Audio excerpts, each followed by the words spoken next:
Alvin and I, we worked together for maybe 4 or 5 years. 5 years. 5, 6 years. Yeah, 5, 6 years. I want to apologize for something on the show. There was an issue that came up.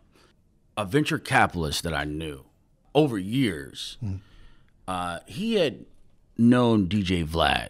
And so the brother investor said, hey, you know, Hip Hop Wire put out a hit piece on DJ Vlad, and you shared an article about somebody else calling DJ Vlad a culture vulture, right? You know, I went through with that favor for that brother investor, where, you know, I guess he had a commercial relationship with DJ Vlad. DJ Vlad's like, hey, how do I get to Jamarlin and Hip Hop Wired? Right. Hey, I know him. Let me see if I can ask a favor, but I should not have done that. But I want to apologize to you on the show. Accepted. Yeah. I understand the game. How are you feeling after that? Tell them. Keep honestly, it real. I mean, I was pissed. I was pissed.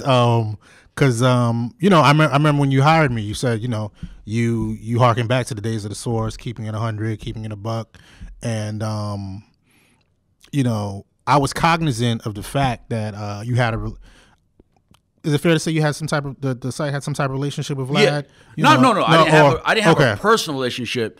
I had a relationship with the investor who was connected to Vlad. Okay. And so Vlad had reached out to this investor to get to me to ask for that favor. Right. Okay. I mean, like dealing with a website that generates revenue, like I treaded thinly, knowing that, you know, we weren't like I mean, I was proud that we were independent, that we were black owned, but at the same time, like that's not what we do. That's not what we're supposed to do. Right. But at the same time, I don't want to be like the Hotep journalist that shoots themselves in the foot, you know. Yeah. By not being aware of the political connects or whatever.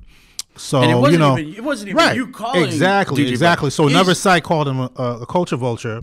So we reported on that. Now, me personally, I've said that, you know, Vlad does culture vulture-ish all the time, you know. For the record, make no mistake about it. DJ Vlad is a culture vulture. I don't care what many Illuminati people you get to come ask me for favors, but make no mistake, this guy fits.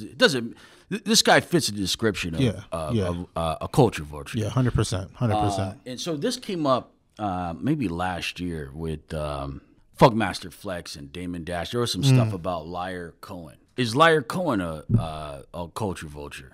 I mean, the way Dame Dash put it out there. Yeah, the argument can be made. I wouldn't put him in the same tier as Vlad at the moment because, I don't know, maybe he's just been more deceptive with it, or, you know, he's basically not as bad as Vlad. But, I mean, especially with some of the stuff that Dame Dash is putting out about how, you know, he hasn't propped up any black executives. He's definitely propped up white executives, people that look like him. Liar. Right, Leo Cohen. Yeah. So, yeah, I mean, the argument can be made, you know. What about Vice? Are they culture vultures? Vice? Yeah. I mean, I don't want to, like, I haven't studied, like, Vice to know exactly, like, you know, what the makeup of their publishers are, or, you know, I'm not really up on their content like that just because I don't really tune into them like that. But from what I've seen, yeah. What do you say to the establishment Negro who will say, hey, what DJ Vlad is doing, you could do too. You could start building out your own platform. Don't get mad at him because he sees an opportunity and he loves hip hop. Why fault the white man who's into hip hop for building a business where, you know, you could do it yourself? Right. I mean, I think nobody's faulting Vlad's business acumen. I mean, honestly, like, the dude gets out there and gets money. Like, I remember he started slinging mixtapes. You're just saying that he fits in that box as a culture. Right. I believe even the brother from Brand Nubian called him a culture. Yeah, to his face. Right. Lil Jamar. Yeah. Like I said, like, he started with mixtapes. Mixtapes fell off. He started doing DVDs. Eventually got into videos, and, you know, he's been making a killing doing that. So business wise, it is what it is. But at the same time, that business, you know, is basically exploiting a lot of people. You know, How he's so? exploring. He's putting people on camera and taking like the worst, most like just. I'm trying to think of the proper word. The most coonish. Is he promoting coonism or is that the charge? Because he has some. It's like it depends. Like recently, he had an interview with Lil Boosie, and he's asking Boosie questions about like, yo, Boosie, why don't you have any children with white women? Like, why aren't you into white women? And your children are dark skinned. About it. It's like what does this have to do with whatever you're talking to Boosie about? Yeah, you know, it's like clearly just trying to get hits.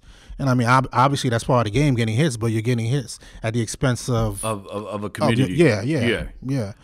Didn't Rick Ross people slap him? Yeah, they ran up. I think